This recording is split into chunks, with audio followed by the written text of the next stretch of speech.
தை மாதம் என்பது தெய்வீக மாதமாகும். இந்த தை மாதத்தில்தான் பூச நட்சத்திரமும் பௌர்ணமியும் கூடி வரும்.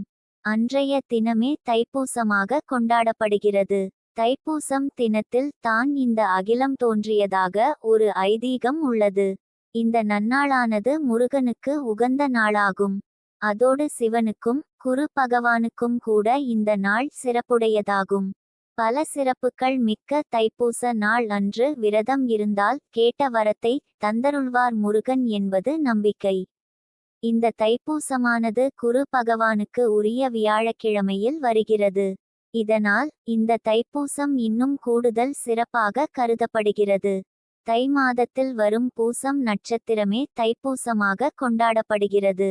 வரும் 25ஆம் தேதி காலை 9:14 மணி முதல் அடுத்த நாள் ஜனவரி 26ஆம் தேதி காலை 11